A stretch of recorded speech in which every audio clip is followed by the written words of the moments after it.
Welcome to video numero. Oh wait, I don't speak Spanish, but it's number 6, everybody, on other dimensional experiences. Gonna be a good video. You know, this topic is actually a topic that I'm planning on doing a lot of upcoming research on. Over the next few years, I plan to focus on other dimensional experiences. And I'm actually going to write another book detailing the knowledge and information that can be gleaned from studying these accounts, as well as what the experiences are like. So I plan to do another book on this topic. But I'm very excited to bring this topic to you today, and this is also covered in my book, Enter the Light. If you want more information, there's an entire chapter. The biggest chapter of the book, in fact, is on other dimensional experiences. Now, this term other dimensional, I'm not sure if a lot of other researchers use it, but I've kind of coined it. Well, I don't know if I coined it, but I use it a lot. It's my preferred term.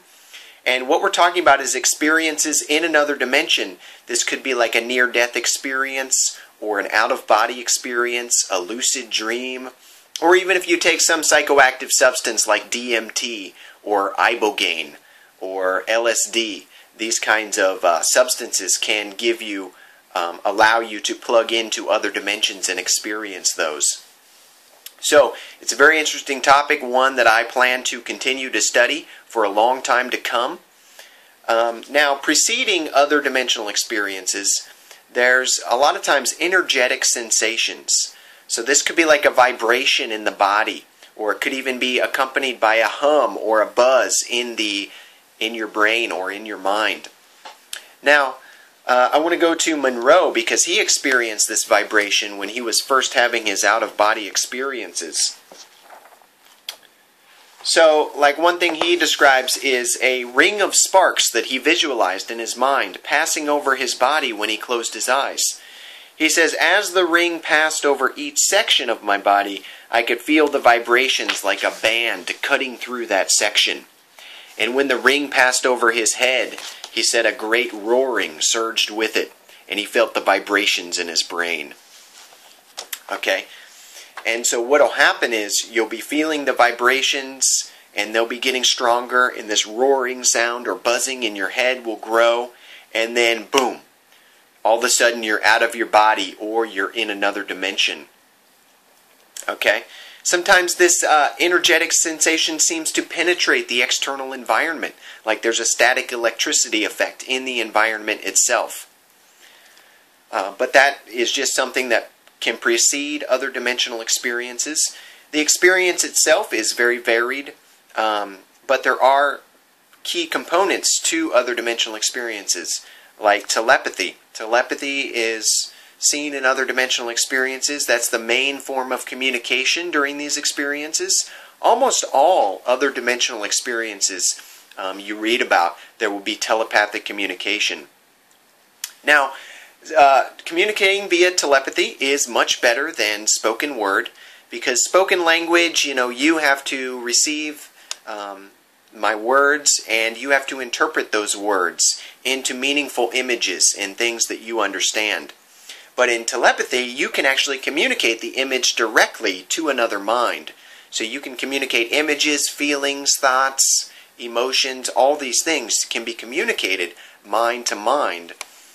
So it's a much clearer and much better way to communicate. And one near-death experiencer really explains this well. She says she was communicated a transfer of information in the form of an inexplicably complex matrix. It included layers and layers of information about events, thoughts, incidents, and groups, and all their relationship complexities. So this kind of like this matrix of information she's receiving. Images, thoughts, feelings, connections between things. It's a really dynamic way to communicate, and we're going to get into another example in a little bit. Now, there's less limitation in higher dimensions. You're not in a physical body. You're in a higher dimensional conscious energy state. You can have a body in these other dimensions, of course, but it's in a higher dimension. It's going to be less limited than a physical body. Okay, so you can usually float or fly through the air in these other dimensions, although not always. And you can direct your experience via thought, like you can think about going somewhere and then all of a sudden find yourself going there, or find that you're in that place that you thought about. Your emotions really affect the experience as well, not only your thoughts, but your emotions as well. Especially in near-death experiences, we see this a lot. If you're focusing on very positive, loving memories or thoughts, then you will find yourself in a very bright environment, a very loving place. But if you are depressed and thinking negatively, or you're angry about something, then you will find yourself in an environment in the afterlife that mimics those feelings, that where it's darker and there are beings who are depressed or negative. Okay, so like attracts like in the other dimensions, and we have more ability to affect our reality in these higher dimensions. We talked about in the last video how we can affect our reality in the physical world, but it's even stronger in these higher dimensions because you're at a higher level of mind in these other dimensions. So intention can be used to create things in the other dimensions, like focusing your thoughts on something can actually create it. One time, Robert Monroe was dealing with an entity. When he was out of his body, this entity wanted to attach to him. So he's tried to pull it off, but it still wanted to attach. So he focused his thoughts on mentally creating highly charged wires, and which he stuck into the entity. And then the entity deflated and went away. So he created that in the other dimension through focusing his thoughts on these highly charged wires, and that was actually created for him in the other dimension. Another good experience is about intention creating for us is Robert Wagner. And Robert Wagner wrote one of the best books of all time on lucid dreaming. So if you're interested in lucid dreaming, I suggest picking Robert Wagner's book up. And well, first of all, lucid dreaming is when you become consciously aware in the dream state. So you're dreaming and all of a sudden you realize, whoa, hey, this is a dream.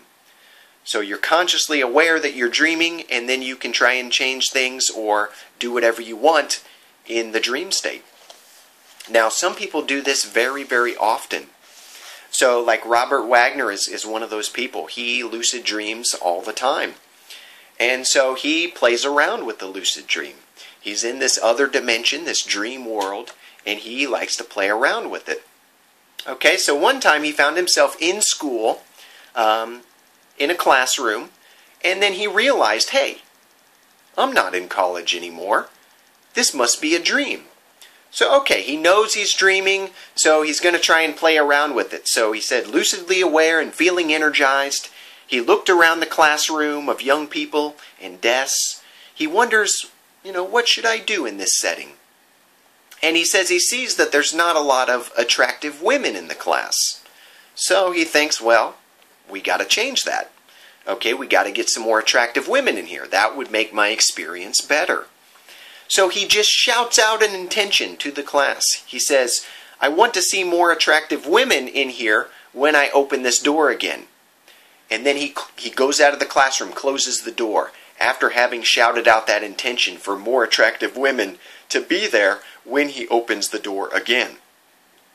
So he waits a little while in the hallway. He's like, well, I don't know how long I should wait, but he waits a little while, and then he opens the door.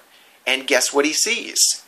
He says, I open the door into the schoolroom and find a U-shaped line of perhaps 15 attractive young women, completely naked. He says, amazing, it worked. He walked along, briefly touched each one. I don't think the experience went too far, right? He didn't, well, But anyway, he was able to create with this intention. Now, the interesting thing about this experience is that he did not fill in the details of his intention. Okay, so he made an intention for there to be more attractive women, but he's not supplying any of the details. What are these women going to look like? You know, how will they be dressed? What will they be doing when he comes in the room? So he's just making an intention, but not focusing on any details. So there must be a dream creator, a tinkerer behind the scenes who's throwing together the dream scenes for him. Okay? And, you know, I kind of like to think about it as like a higher self or a higher aspect of consciousness that's focusing on the details. It's working with your intention, but it's filling in the details, what you leave out of that intention. All right. However, sometimes you don't always get what you expect. You know, that makes life exciting. You know, we need new things, and we're not always going to get what we want and what we expect. Robert Monroe suggests that that's a conflict between your conscious desires and your superconscious desires. Again, this idea of a higher self, a higher aspect of consciousness, a deeper layer of consciousness that could have other ideas about what you should experience. It could also, we were talking about in the last video, how your subconscious beliefs and ideas have strong control over your reality. So maybe subconsciously you desire something, but maybe consciously you don't want that. But your subconscious is going to have stronger control. So again, we don't have complete control over reality, even in these higher dimensions, but we do seem to have more control over reality in these higher dimensions, and it's easier to manifest our desires and experiences there. Now, with other dimensions, you might be like, well, where are these other dimensions? You know, how do we get there? Well, these other dimensions are informational realms, just like the physical. We were talking about in the last video how the physical world is an informational realm. Your brain is processing the information and projecting your experience. Well, these are other informational realms. Again, the source is coordinating all of this. The source has all this information of this dimension and other dimensions. So it's kind of like we're plugging our minds into another dimension and experiencing that information which we are using to project our experience. So we're tuning into another informational realm, another reality. And in these other realms, there are conscious beings just like me and you. So you can interact with these beings. They're not always humanoid, though. Sometimes they're just energy forms, like a ball of light that's self-aware and intelligent, and you can communicate with it telepathically. There can be, the form that the conscious being takes, and even your form that you take, can change, and you can change it by your thoughts. You can think about what you want to look like in these other dimensions, and you can meet a lot of different types of other dimensional beings. I actually want to switch over now and give an experience that demonstrates this. And this is from Kim Carlsberg. She wrote a very good book about her UFO abduction experiences. So she's a UFO abductee. But she has a lot of varied experiences as well. And one of her experiences, I quote in my book, one of her experiences happened when she was meditating at night. She was meditating. She woke up, decided to meditate, and then she says she felt vibrations moving up through her body. And then in an instant, boom, she was standing in the empty hall of an empty house. So she's in another dimension now. So again, we talked about the vibrations. You experience vibrations in your body, and then all of a sudden it switches over and you are in another dimension. So she went outside. She saw that it was a suburban environment, and she saw in the air a dark, ominous form that resembled a spacecraft. It was approaching, and she observed how it changed shape, like it was shape-shifting. So it went from square to oblong to oval in a constant motion, like it was an organic, breathing life form. And it moved through the air, and it came towards her, and when it got to her, it transformed into a dozen perfect bodies.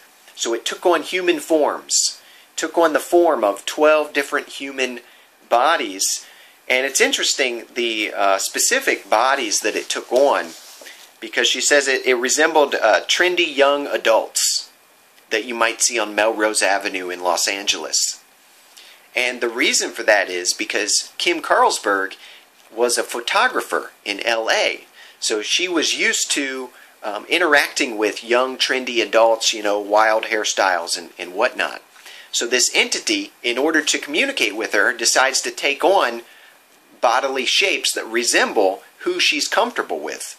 So again, this entity can take on whatever form it wants, but it decides to take on a form that she's comfortable with. And even though it's 12 different individuals, it seems like, 12 different bodies, she says it's one consciousness. No matter who she spoke to, which of the bodies, it was like speaking to one mind. Okay? So she spoke with it telepathically. Again, nonverbal communication.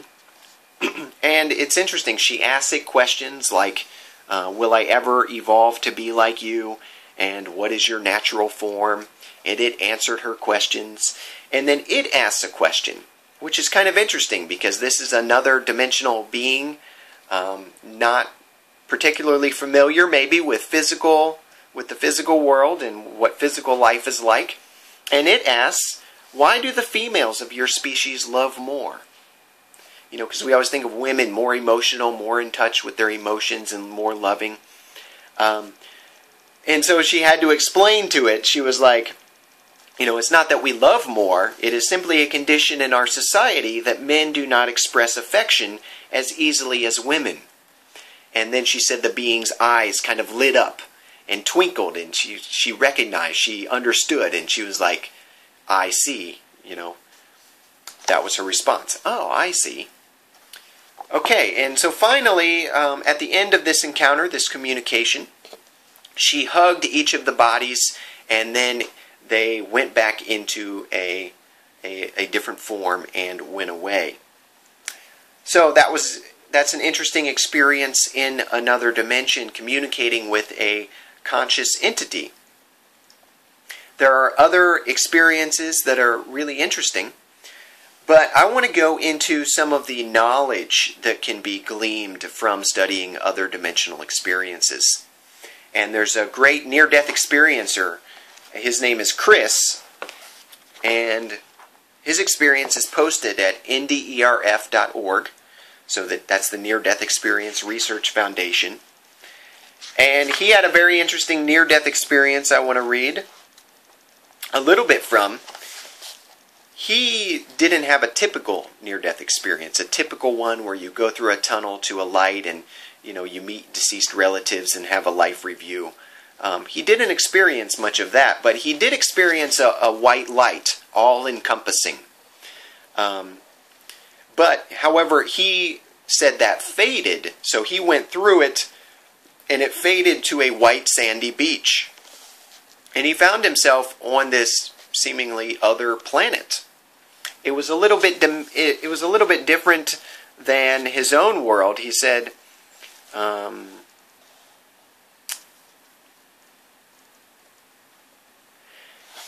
yeah, so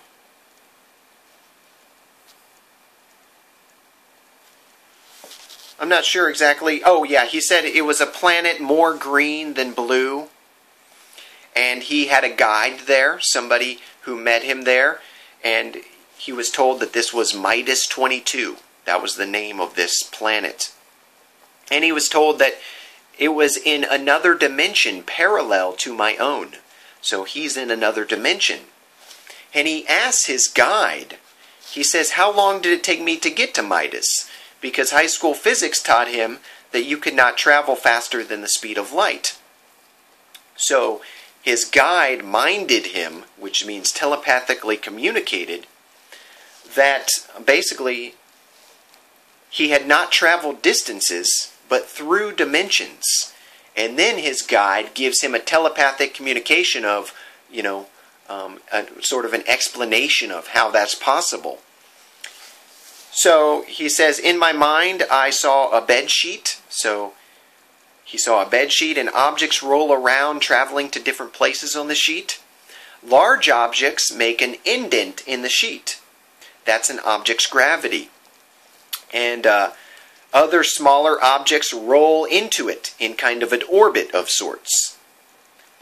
And then the guide took a dagger, of course, in his mind, he's picturing this, he took a dagger and stabbed it through the sheet, and then pointed his finger at him. And then Chris realizes that he had not traveled a distance to get to Midas, but through the fabric of space and time itself. So I thought that was a very interesting explanation of dimensions. So you think of it, space and time, as kind of like a fabric, and then large objects will make a dent in the fabric of space and time. Other objects will roll towards it in an orbit. But if you can poke a hole through space and time, if you can go through that, then you will find yourself in another dimension. And there's all kinds of fascinating knowledge like that you can get from studying other dimensional experiences. Okay, a lot we didn't cover in this video, but there's also, I talk about in the book, when another dimensional entity comes into this world, there's certain things that can clue you into when you enter another dimension or when another dimensional entity comes into this world. Certain signs. There's also crossover phenomenon, especially like with UFO abductions. What happens during the abduction? There are physical effects that show up afterwards. And there's a lot of really just fascinating things about other dimensional experiences. Like I said, I'm going to write an entire book about this topic, another book. I don't know when that will be finished, but it'll be a while because I have a lot of studying to do. Now, it's been a most wonderful video series. Thank you for watching, and I hope you've learned something.